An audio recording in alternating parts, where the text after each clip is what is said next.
I am really glad that I made the decision to do Friday reads because otherwise I would not be filming today because I'm pretty tired. However, we're going to jump in and we're going to talk about the books that I read this week and my thoughts on some media, my thoughts on what my weekend plans are, and it's going to be a fun time, guys. So I read 6 books this week and I pretty much loved all of them, which was such a refreshing wonderfulness. The thing that I began with right after midnight on November 1st was Iron Widow, and I stayed up all night reading it because it was just so good. Like, I stayed up and then I was like, I'm falling asleep. I can't not enjoy this. So then I went to sleep and then I finished the next 3 hours.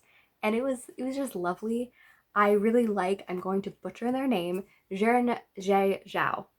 That was probably really cringy, but they are a YouTuber and they have, this is their debut book, and they have a middle grade book coming out this spring, and I'm just really happy to read this, and I can't wait to read more books by them. So pretty much the premise is that we have this woman who was an empress of China, the only one who to rule in her own right, and we combine her story with changing it around a little bit, add some scrambled eggs in there, and then we kind of add some mechas and we add all of these different aspects of future into this world. The energy or the chi from the woman is drained as a battery to, energize the mecha, and then she dies, and then okay, give us another concubine.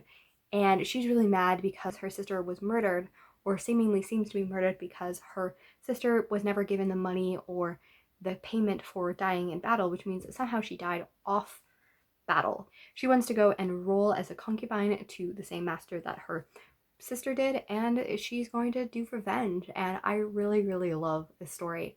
Sometimes it teetered into the melodramatic, but most of the time it was just wonderful. It was delightfully funny, hilarious, great world building, great stories. It never felt overwhelming.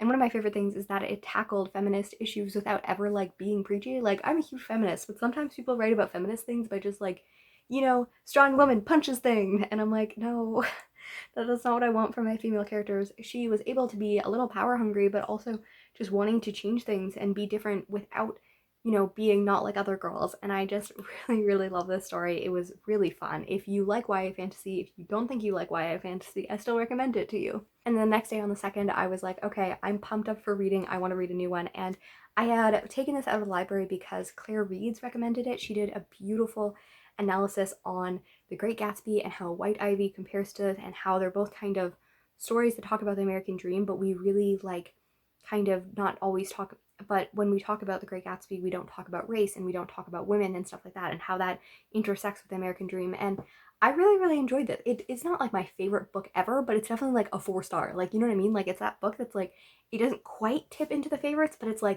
gonna love this forever. And I really, really enjoyed the conversation. I think that having kind of the lens of Great Gatsby and the conversation around that is a really excellent companion to the story, and I will link that below because it was just such a wonderful video. One of my biggest disappointments of this year has been The Chosen the Beautiful, which is a retelling of Great Gatsby from Jordan Baker's story and making her Yvette Minnie's adoptee. So I think that this was a brilliant story, kind of taking what she does in there, but actually making it actually a little more Great Gatsby than the retelling was Great Gatsby. And I love this because this wasn't supposed to be a Great Gatsby retelling. I just am thinking that because of the video that Claire did. I was looking at my month so far and I was like, I just want more Asian literature and it's going to be great. So I read The Ghost Forest, and this is one of the books that is up for the Governor General Award in Canada. And I really, really liked this story. It has some similar aspects to White Ivy. We have a girl who is immigrating from China or Hong Kong really early into her life. I'm saying Hong Kong and China because in The Ghost Forest, the character, who I believe is unnamed, I don't remember ever a name coming up, and it's all first person, and she is from Hong Kong, and in White Ivy, Ivy and her family is from China, and both of them live the first few years of their lives in the respective countries and then move here as young children and have immigrate stories, and then they come back, travel to Hong Kong or China as teenagers and experience it for another time and have unique experiences with their childhood and stuff like that. So that's why it reminded me of those parallels there. The Ghost Forest is definitely less social climber because that's the whole part about White Ivy that's really interesting, is that she just really she really knows that she needs to get along. The thing about White Ivy that I really enjoy is that it's a story that doesn't have any moral dilemmas about the fact that Ivy realizes that the only way she can really get ahead is by choosing to be less than honest. And The Ghost Forest follows a character where we get to see a lot of the dynamics around her, but not a lot of her internal thoughts. We get her internal thoughts about other things, but not necessarily her internal thoughts about deeply personal things. It's all relational things. which I really enjoyed. It really looks a lot at her father, who stays in Hong Kong to work and live and support their family so that they can live in Canada. How this causes separation between their family, and how she's trying to regain this friendship, and how she's trying to regain this relationship with him. And we know that her father has died from the first chapter, but we don't know how that comes, and how her relationship has really changed and formed with him over the years. And I think that it isn't a very cohesive book. It isn't a very cohesive book, and like I struggled a little bit because I wanted a little bit more at times, but I also think that it was just a really brilliant exploration of the themes and of stories, and beautiful, beautiful writing, and it's very short.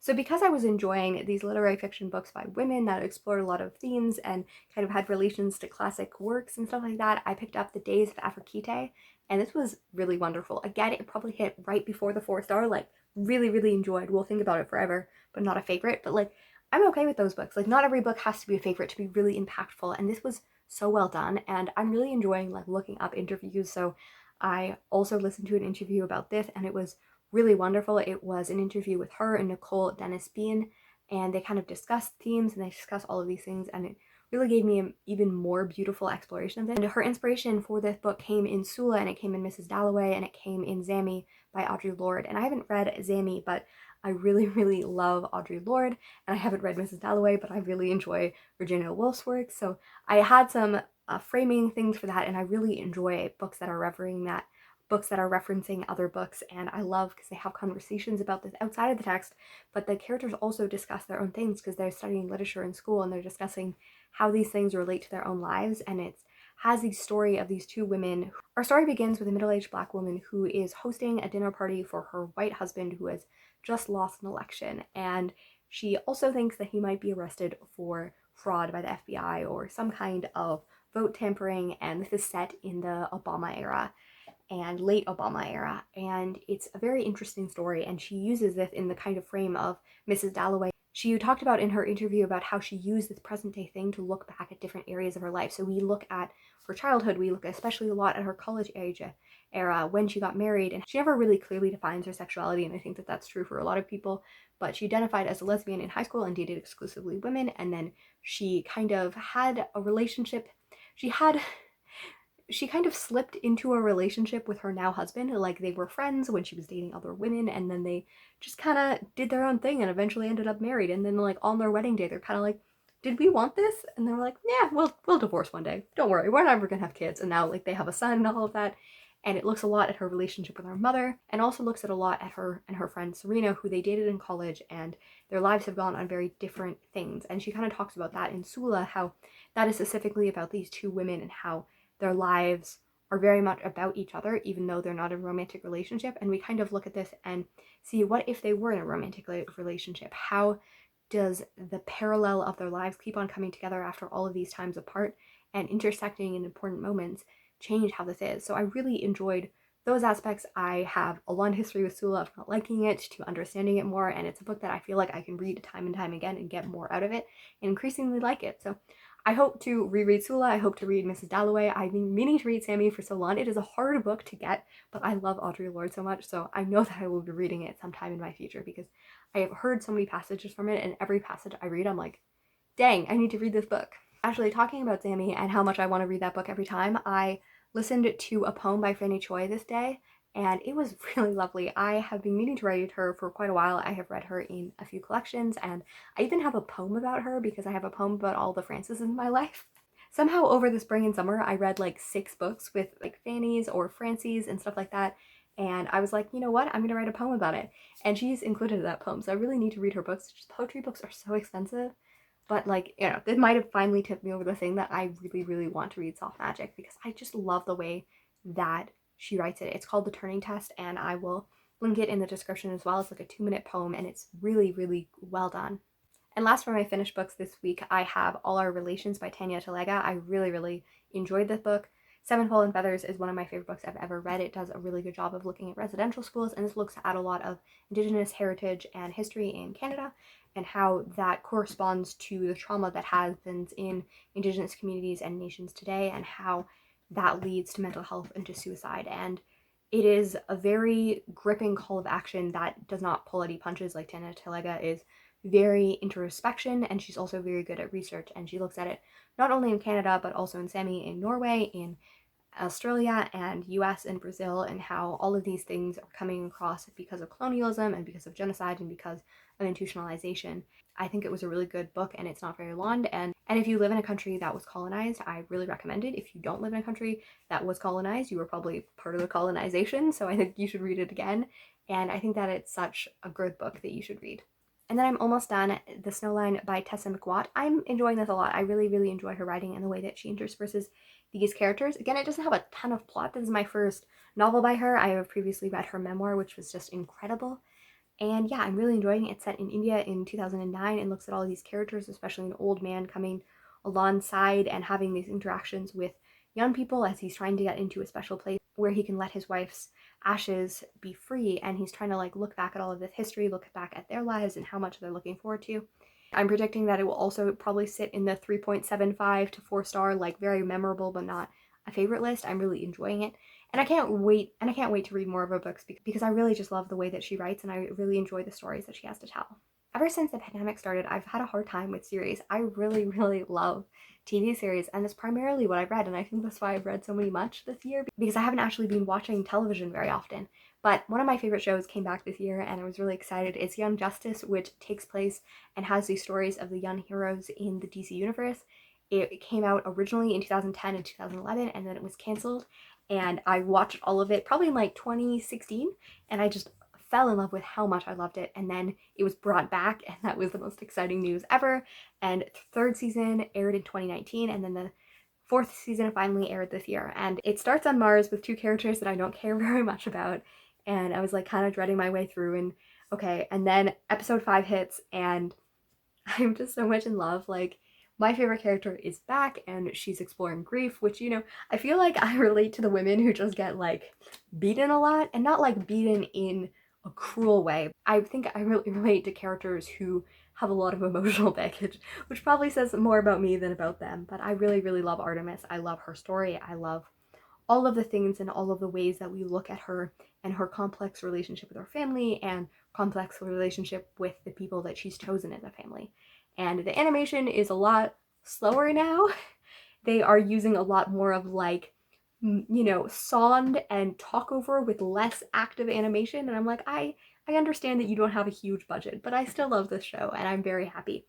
Also, Will was back, and all of those characters that are interconnected. You guys probably know nothing about Young Justice, but it just makes me really happy. My plans going into the weekend is to have a Giller weekend. I was planning on reading some of the short lists before and never had the chance. So I have Fight Night, What Strange Paradise, and Glorious Frazzled Beings. These are 3 books that are nominated for the Giller Prize. I also listened to like the hour kind of reading, kind of between the pages thing where they talk and have conversations about it, and I thought it was really, really lovely.